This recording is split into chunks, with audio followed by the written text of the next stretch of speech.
Friends வணக்கங்க. நான் ரதியா சமையலேருந்து சாந்தி பேசுகிறேன். இந்த மாதம் புரட்டாசி மாதங்க. அதனால் நான் இந்த மீல் மேக்கரை வச்சு சைவ கறி தோசை செய்ய போகிறேன். நான் எப்படி செய்கிறேன்னு உங்களுக்கு செஞ்சு காமிக்கிறேன். ஃபஸ்ட் டைம் வீடியோ பார்க்குறவங்க வந்து சப்ஸ்கிரைப் பண்ணிக்கங்க. பக்கத்தில் இருக்க பெல் பண்ணி கிளிக் பண்ணிங்கன்னா நான் போடுற வீடியோவில் உங்களுக்கு உடனுக்குடன் வந்து சேரும். வாங்க வீடியோக்குள்ளே போகலாம். நான் வந்து ஒரு கப் மீல் மேக்கர் வந்து நல்லா சுடுதண்ணியில் போட்டு நல்லா இது மாதிரி புளிஞ்சு வச்சுருக்கேங்க. இதை வந்து நம்ம மிக்சியில் அப்படியே குறைன்னு அரைச்சிக்கலாம். ரொம்ப நைஸாக அரைக்க வேண்டாம். பாருங்கள், இந்த மாதிரி குறைன்னு அரைச்சிட்டு வந்துக்கணும். இதில் வந்து நான் ஒரு பேனில் வந்து எண்ணெய் ஊற்றி வச்சுருக்கேன். எண்ணெய் காஞ்சிச்சு. இந்த கடுகு, இதை உளுத்தம் பருப்பு போட்டுக்கலாங்க. பெரிய வெங்காயம் ஒன்று கட் பண்ணி வச்சுருக்கேன் பொறுப்பா, அது இதில் சேர்த்துக்கலாம். வெங்காயம் நல்லா சிவக்க வதங்கிடணும். இஞ்சி பூண்டு பேஸ்ட்டு கொஞ்சம் சேர்த்துக்கலாம். இது நல்லா பச்சை வாசனை போகட்டும். தக்காளி ஒன்று பெருசாக கட் பண்ணி வச்சுருக்கேன், நல்லா பொடுசா, அதை இதோடு சேர்த்துக்கலாம். இது கொஞ்சம் வதங்கிட்டுங்க. இதுக்கு அளவாக கொஞ்சம் உப்பு போட்டுக்கலாம்.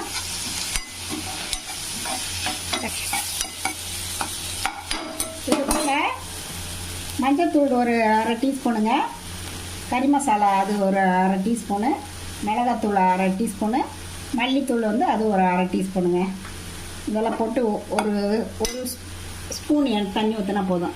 இந்த மசாலா நல்லா பச்சை வாசனை போகிற வரை கொஞ்சம் வதக்கலாம். பாருங்கள், நல்லா வதங்கிருச்சு. இந்த சோயா சங்க் வந்து நம்ம இதில் ஆட் பண்ணிக்கலாம்.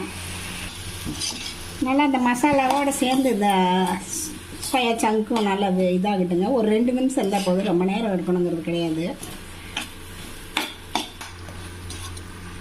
பாருங்கள், நல்லா வதங்கிருச்சுங்க. அவ்வளோதாங்க. இதை மல்லித்தலை போட்டு நம்ம இறக்கிடலாங்க. இறக்கி இது வந்து நம்ம பக்கத்து அடுப்பில் வச்சுட்டு தோசைக்கல் வச்சுக்கலாம். பாருங்கள், நல்லா காஞ்சிருச்சு. தோசை ஊற்றிக்கலாம்.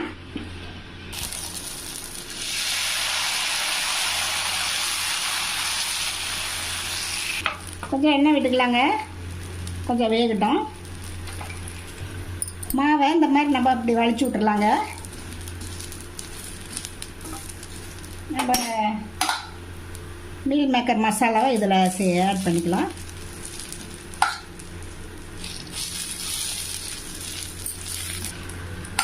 பாருங்கள், இந்த மாதிரி ஸ்ப்ரெட் பண்ணி விட்டு